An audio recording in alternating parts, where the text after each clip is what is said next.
Welcome to the Vision by Protiviti interview. I'm Joe Cornick, Editor-in-Chief of Vision by Protiviti, our global content resource examining big themes that will impact the C-suite and executive boardrooms worldwide. Today, we're joined by Paul Godfrey, the William and Rocio Lowe Professor of Business Strategy at the BYU Marriott School of Business. His latest book is Clean, Lessons from Ecolab's Century of Positive Impact, and it lays out a path for companies to improve their social, environmental, and business performance. Today, Paul will be speaking with my Protiviti colleague, Managing Director Steve Wang.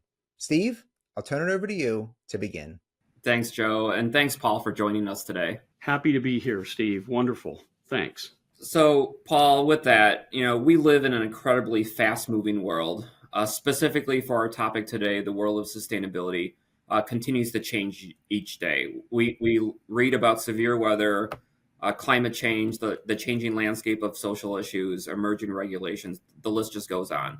Let's talk about the present first.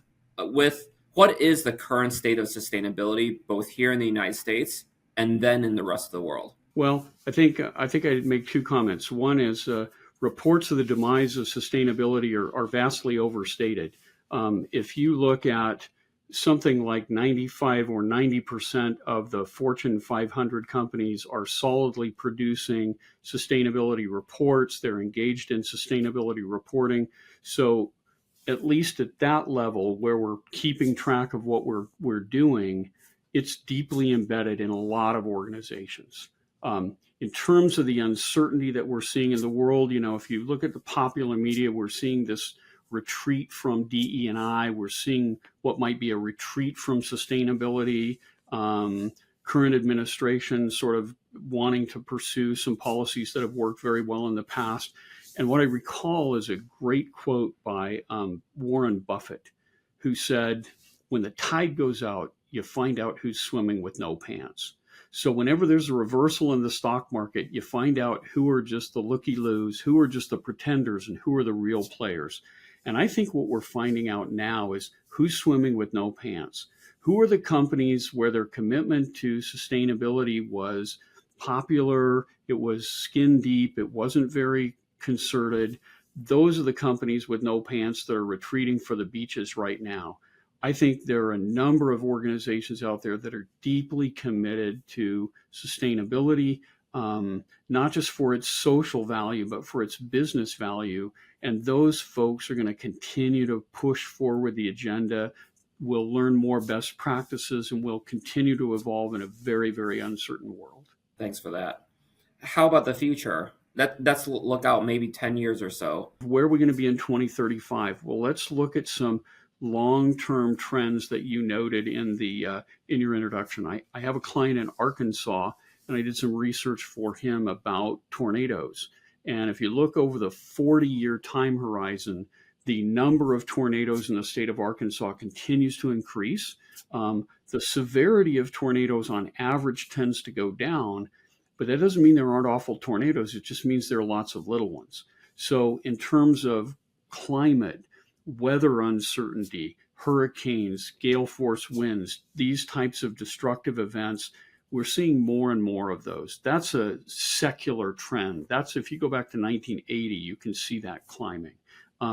If we look at some of the social issues that we're facing, changes in our education system, introduction of new technology such as AI, the social scene is going to continue to be uncertain. We've still got human trafficking problems going on all around the world. We're now reconfiguring supply chains. So thinking about sustainability and how to build those for the long term is just not going to go away.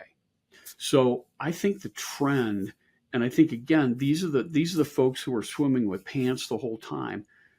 They tie sustainability to business outcomes.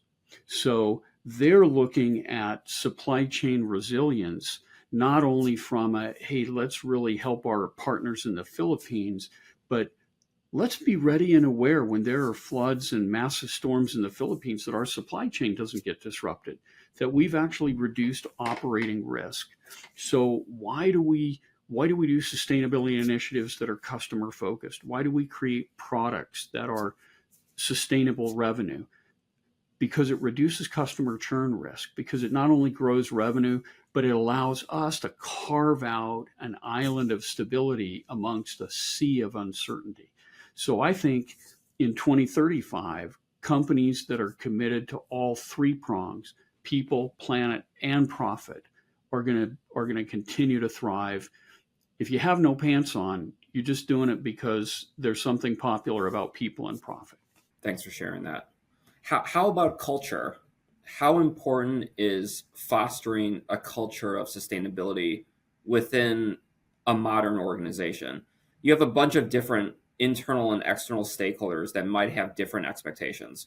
So managing a culture can be extremely challenging.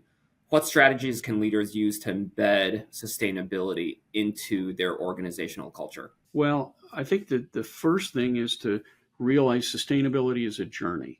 Like almost anything else, traditional risk management is a journey. Risks are constantly changing. The world is updating. Best practices are updating. So if you realize it's a journey, then realizing it's got to be deeply embedded in your culture just is a natural realization. Because if it's a one-off commitment, if it's a speech by the CEO but no follow-up, the journey isn't going to go very far. However, when it gets bedded, so when I think about culture, I'm thinking about two things. One are the formal rewards that a culture reinforces. So what do we pay people to do?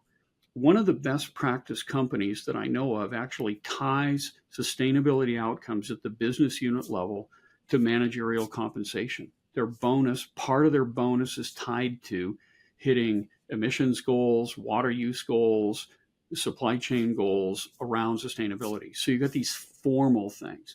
Then you've got these informal things. Who are the heroes?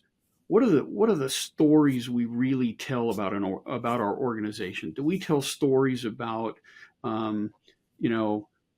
just wasting, being profligate in the pursuit of customer value, or do we reward stories about, hey, we were kind to our stakeholders. We actually took our customers and gave them a price break because our costs went down.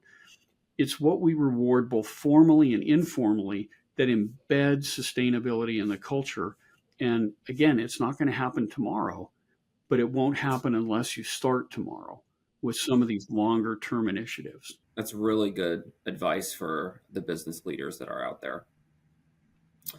Right now, within our organizations, our sustainability leaders are also dealing with very complex issues and changing but increasing expectations. In some of your publications, you reference a tool called the Sustainability Canvas. Can you tell us a little bit about what that is and how can the Sustainability Canvas be adapted to fit the unique needs of modern organizations, especially with some of these leaders that are in rapidly changing industries? The Sustainability Canvas basically builds from the premise that your company or any company competes in private economic markets. On the supply side, we have to buy materials, we have to hire employees.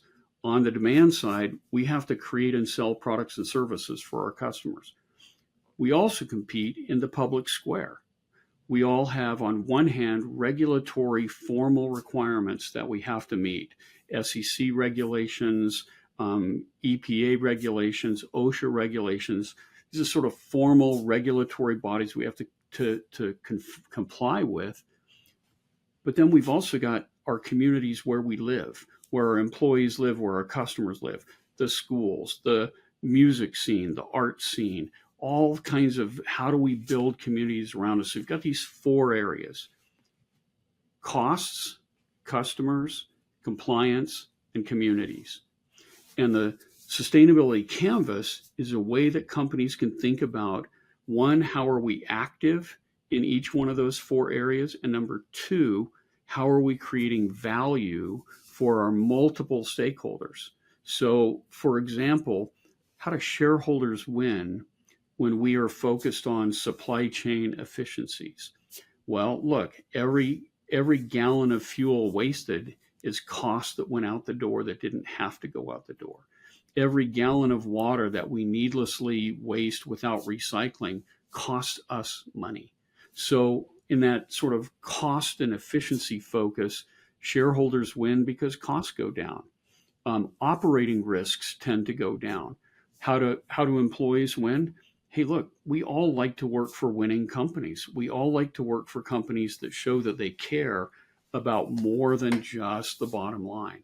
Even if reducing energy use actually improves the bottom line, employees want to be involved in that kind of stuff. Think about customers. Again, when we develop products, shareholders love new revenue. Customers love their needs are actually met by a product that we produce.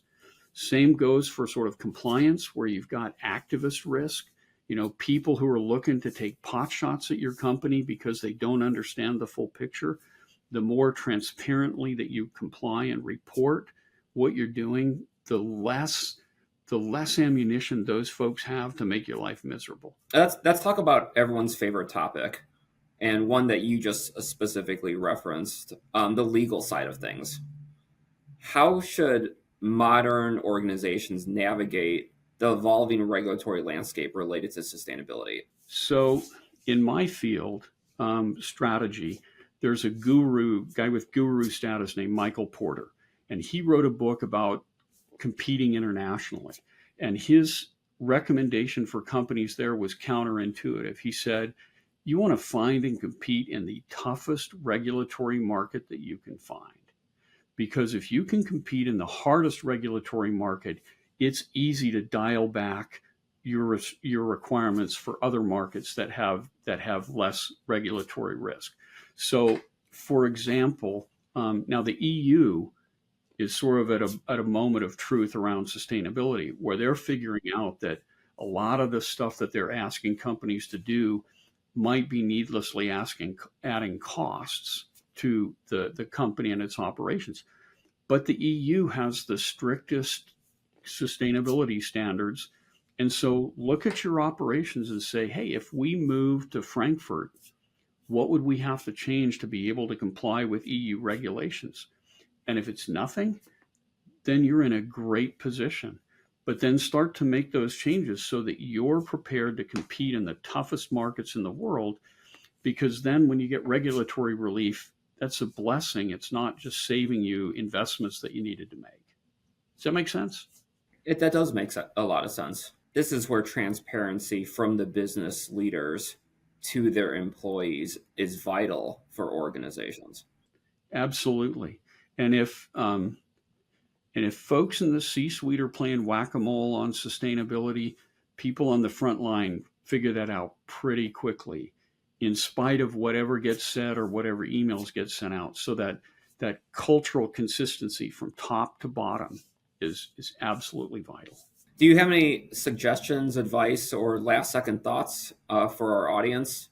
What can we do as an individual or even as a society to help our organizations and communities do what's right?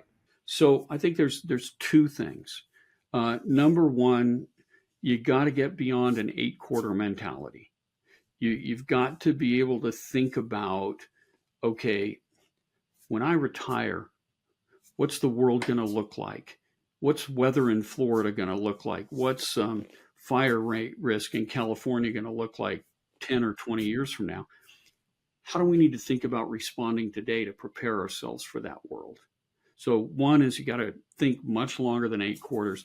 And the other one, this comes back to the culture. You have to be who you are. Don't try to be somebody you're not. Don't try to be a company that buys into sustainability when it's popular and then abandons it when it's not, because then you find you're swimming with no pants, and that's not a fun place to be. Well, thanks, Paul, for all of your insights, your inspiration, and as you mentioned today, just your overall mission to help others thrive. Thank you. And this is a great conversation. It's been a great conversation. Thanks for that. So with that, Joe, I'll turn it back over to you. Thanks, Steve and Paul. And thank you for watching the Vision by Protiviti interview. On behalf of Steve and Paul, I'm Joe Cornick. We'll see you next time.